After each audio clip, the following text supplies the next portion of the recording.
अस्सलाम वालेकुम। कैसे हैं आप सब? उम्मीद करती हूँ खैरियत से होंगे और अल्हम्दुलिल्लाह आप सबकी दुआ से हम भी अच्छे हैं। तो ये मॉर्निंग का ब्लॉग है और मैं सुबह सुबह बच्चों के लिए टिफ़िन बना रही थी। तो सब्ज़ी थी रात में बनाई थी मैं पालक पनीर, तो वो थी। तो मैं सोची क्यों ना सिर्फ पूरी डाल बना लेती हूँ गरम गरम और बच्चों को दे देती हूँ। और एक्चुअल में लोग इतना लेट से उठते हैं ना तो कुछ खाते भी नहीं हैं, बस जल्दी जल्दी रहता है, टाइम बिल्कुल भी नहीं रहता है। बहुत मुश्किल से कभी जल्दी उठ गए तो मैं उन लोग कुछ दे देती हूँ खाने के लिए, नहीं तो ना फिर ऐसे ही जाते हैं। तो बस यहाँ पे जल्दी से टिफ़िन पैक कर दी और फिर टाइम काफ़ी हो रहे थे और डर लगता है गेट बंद मत हो जाए स्कूल का, तो फिर मैं उसकी वजह से बहुत ज़्यादा हड़बड़ाती हूँ।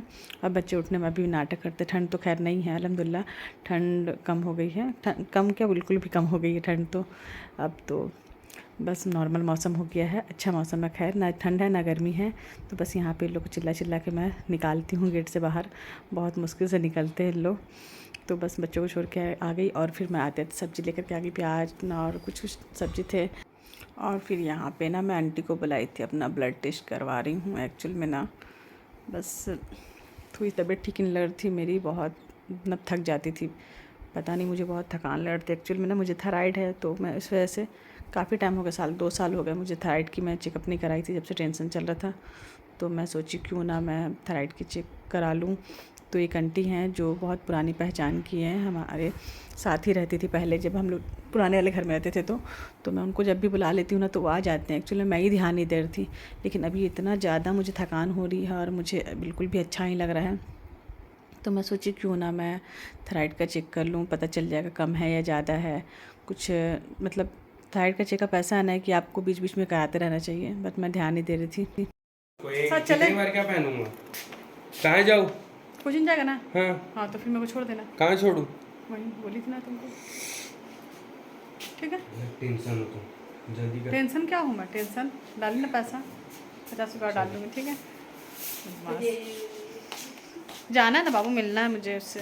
चलो है अच्छी मतलब छोड़ है दे, इतना तो है शायद घर। होगी ना, मैं ही करी हूँ शायद फ़ोन। क्या तो फोन करके जाओ ना। नहीं करती मैं फ़ोन, मैं फ़ोन करूँगी ना। जाओगे तो फिर मेरे को बोलोगे तुम।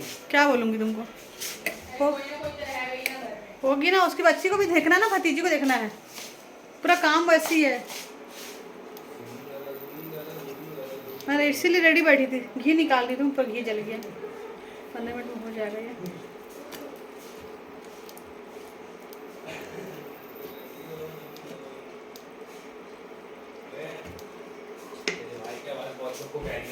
घी निकाल दी थी। हाँ रहने दे। मजबूरी में नहीं सुनते, मैं बता रहा हूँ। चल लेट नहीं करना।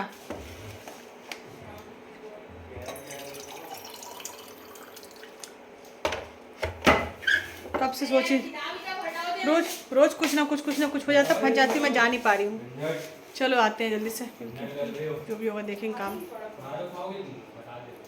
तुम लोग चल जाना, हाँ गुनगुन लेते हुए जाना बेटा। तो यहाँ पे मैं जा रही हूँ, अभी सोच रही हूँ कहाँ जा रही हैं, तो ये मैं जा रही हूँ, दिखाती हूँ आप सबको, बताते भी हूँ।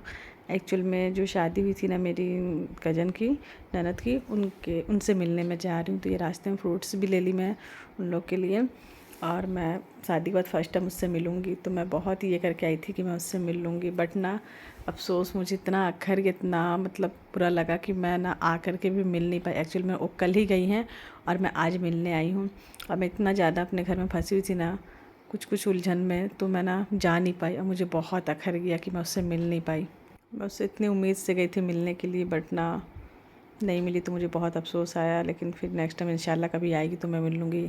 बहुत मतलब ज़्यादा दिन के लिए नहीं आई थी वो, बस 15 दिन के लिए आई थी। और यहाँ पे ना भाई से मैं लाइट लगा रही हूँ। एक्चुअल में ना वो लाइट ख़राब हो गए थे हॉल के कुछ, तो मैं कलर लाइट लगाई तो अच्छा लगेगा हॉल। यहाँ पे जो है तैयार हो रही बर्थडे में जाने के लिए, बर्थडे गिफ्ट भी मैं ले ली थी। और बाजू में घर में ना बच्ची का बर्थडे है, तो खाना पीना भी था बच्चों का, दोनों तीनों को। छोटे बच्चे साथ तो कहीं जाता नहीं है, साथ तो छोटा रहा भी नहीं अब। गुनगुन को भेज देती हूँ मेमन जिया के साथ कि तुम लोग चल जाओ, देखो घर कितना फैला हुआ। बस इन लोग का काम ही वही है, तैयार हुए दोनों तीनों इन लोग ना, तो पूरा फैला दी हैं। अब मैं अभी आई हूँ, खाना बनाऊँगी और इन लोग को बोली कि तुम लोग जाओ, बाजू में है, तुम लोग होकर के आ जाओ।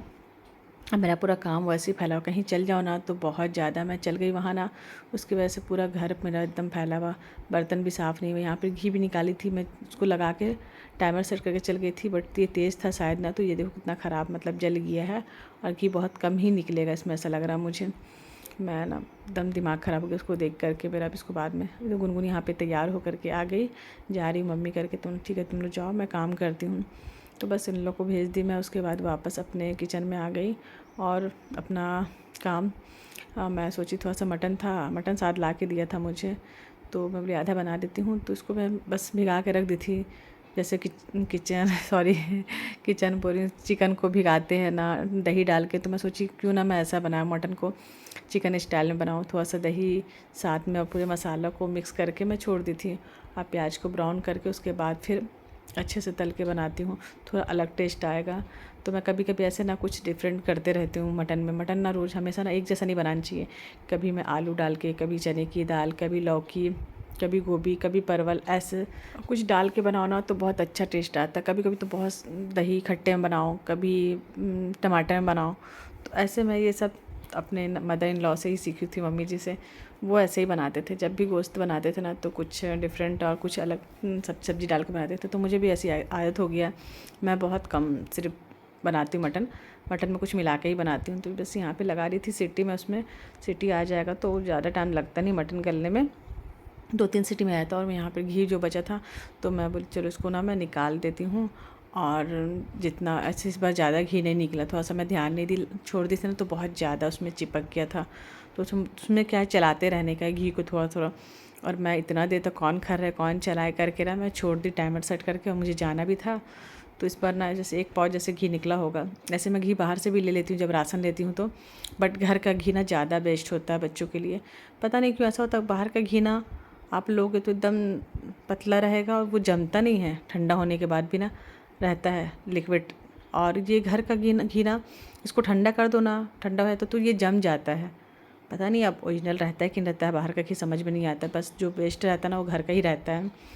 तो बस यहाँ पे सीटी आ गया था तो गल भी गया शायद। तो मैं इसको फिर ना भूंजते अच्छा नहीं बनता है कढ़ाई इसमें, कुकर में। तो फिर मैं ना इसको कढ़ाई में पलटी कर दी। मैं सोची इसमें ना अच्छे से भूंजती हूँ। तो बस इसमें कढ़ाई में ना अच्छा भुन जाता, पर ये कढ़ाई भी ना छोटा हो गया। बड़ी कढ़ाई मुझे भुननी चाहिए थी, बट थोड़ा सा था तो मैं सोची शायद भुंजा जाएगा। बट इसको मसाले को अच्छे से भुनना रहता है। मटन बनाना मुझे लगता है ना सबसे सिंपल काम, बहुत इजी काम है, बहुत जल्दी बनता है। तो बस यहाँ पे धनिया पत्ती कटी हुई डाल दी, बस ये रेडी हो गया। और बस ये था मेरा छोटा सा ब्लॉग। आई होप आप सबको अच्छा लगा हो। इसी तरह मुझे अच्छे अच्छे कमेंट्स करते रहें, प्यार देते रहें, और मैं इंशाल्लाह आगे और भी अच्छी अच्छी बातें आप सबसे करते रहूँ। अपना जो भी मैं करती हूँ, जो मेरी लाइफ का है वो सब मैं आप सबसे शेयर करते रहूँ, तो मुझे बहुत खुशी होगी। ऐसे ही मैं, अल्लाह का शुक्र है कि मैं अब तो बहुत मतलब नॉर्मल हूँ। मैं हर टेंशन से मतलब ठीक हूँ, अल्लाह का शुक्र है बहुत बहुत। क्योंकि मैं इतना ध्यान ही नहीं देती, मेरा पूरा ध्यान ब्लॉगिंग पे रहता है। आप सब बहुत अच्छे से मैं कोशिश करती हूँ अपने आप को अच्छा मतलब दिखाऊं, अच्छा बनाऊं, ब्लॉगिंग करूं, आप सबसे बातें करूं, दिल खुश हो जाता है। तो बस छोटा सा ब्लॉग था ये। जल्दी से लाइक शेयर कमेंट कर दे, नए हैं तो सब्सक्राइब भी कर दे मेरे चैनल को। और मुझे अपना बहुत ज़्यादा ख्याल रखें, अपनों का ख्याल रखिए, मुझे दुआओं में याद रखें। अल्लाह हाफिज़।